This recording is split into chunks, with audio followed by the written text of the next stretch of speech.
मेरे प्रिय छात्रों, आप सबका स्वागत है। आप सब कैसे हो? उम्मीद है कि सब सकुशल और स्वस्थ हो।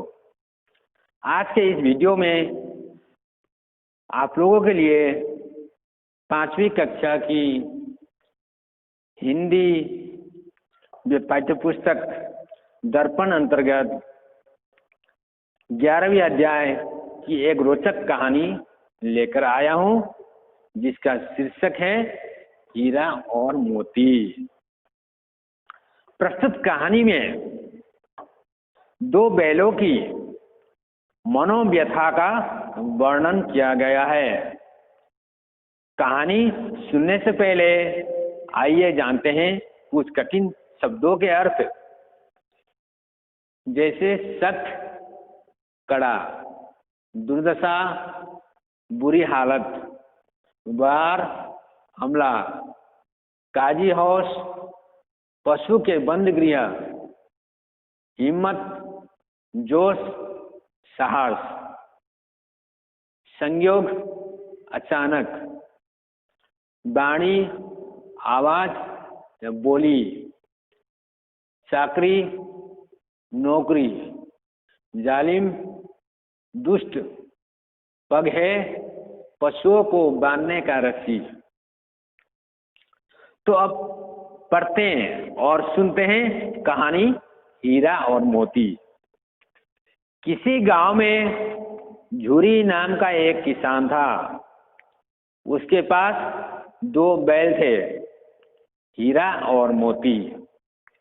दोनों बैलों में बहुत प्यार था। दोनों एक साथ रहते थे, घास भी एक साथ खाते थे। किसान भी उनके चारा पानी का बहुत ध्यान रखता था। वो कभी भूल कर भी उन्हें मारता पीटता नहीं था। जानवर भी प्यार के भूखे होते हैं। वे खेतों में जोतते तो कभी थकते नहीं थे। उन्हें पता नहीं चलता था कि कब और कितना जोत गया। गांव के सभी लोग हीरा और मोती की बहुत चर्चा करते थे। एक दिन झूरी का साला नाम था गया उनके घर आकर गेहूं बोने के लिए उसने बैलों को मांगा। झूरी ने बैलों को अपने साथ अपने ससुराल भेज दिया। बैलों को क्या मालूम उन्हें क्यों भेजे जा रहे हैं। समझे कि मालिक ने हमें बेच दिया। झूरी के साले गया को घर तक बैलों को ले जाने में एड़ी चोटी का जोर लगाना पड़ा। संध्या समय दोनों बैल अपने नए स्थान पर पहुंचे। बैल दिन भर के भूखे प्यासे थे, लेकिन जब नाद में लगाए गए तो किसी ने भी उसमें अपना मुख तक नहीं डाला। दिल भारी हो रहा था। जिसे उन्होंने अपना घर समझ रखा था, वो आज उनसे छूट चुका था। नए आदमी, नए गांव उन्हें बेगाने से लग रहे थे। रात को जब गांव के सब लोग सो गए तो दोनों ने जोर मारकर पगहे को तोड़ डाले और वहां से भाग निकलकर अपने घर पहुंच गए। अपने घर में हीरा और मोती को पाकर झूरी खुशी से गदगद हो गया। पर झूरी की पत्नी उन्हें देखकर जल भून गई। बैलों को खोजते खोजते गया भी झूरी के घर आ पहुंचा। इस बार वो हीरा और मोती को मोटे मोटे रस्सों से बैलगाड़ी में जोत कर ले गया। रास्ते में मोती ने चाहा कि गाड़ी को गड्ढे में धकेल दूं, परंतु हीरा समझदार था। उसने गाड़ी संभाल ली, जैसे तैसे गया बड़ी मुश्किल से बैलों को लेकर अपने गांव पहुंचा। अब से गया उनसे बहुत ही सख्त से काम लेना शुरू किया। वह उनसे दिन भर खेत में हल खिंचवाता और शाम को मोटे मोटे रस्सों से बांध कर उनके आगे रूखा सूखा भूसा खाने को डाल देता। गया की एक छोटी लड़की थी, उससे बैलों की दुर्दशा देखी ना गई।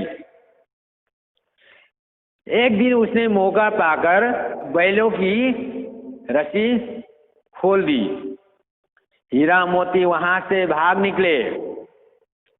थोड़ी देर बाद गया को पता चला तो वो उन्हें पकड़ने के लिए उनके पीछे पीछे दौड़ा, परंतु वो उन्हें पकड़ न सका।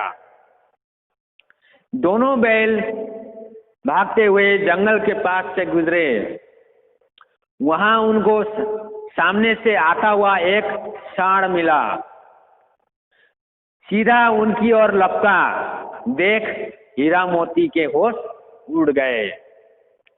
भागना बेकार था, इसलिए दोनों ने साहस से काम लिया। सांड ने हीरा पर वार किया तो मोती ने उसे पीछे से सींगों को दे मारा। सांड ने सोचा एक से तो निपट सकता है, या एक से निपट सकता हूं, पर दो दो से कैसे निपटे। इसलिए सांड घबराकर वहां से भाग गया। दोनों बैल खुशी के साथ आगे बढ़े। कुछ दूर चलने पर उन्हें मटर के खेत दिखाई दिए। उन्हें भूख लग रही थी। हरे हरे मटर देखकर उनके भूख और भी बढ़ गई। वे खेत में मटर खाने लगे। उनके पेट भरे ही नहीं थे कि खेत के मालिक ने उन्हें देख लिया।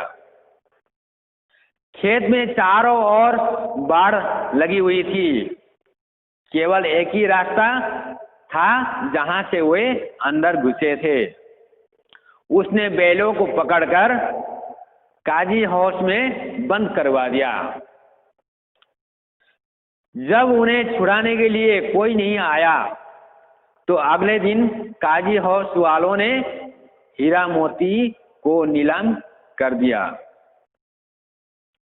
एक व्यापारी ने दोनों को खरीदकर अपने गांव की ओर चल पड़ा। मार खाते खाते, भूख सहते सहते वे पहले से बहुत कमजोर हो चुके थे। इसलिए दोनों चुपचाप व्यापारी के साथ चलने पर मजबूर थे।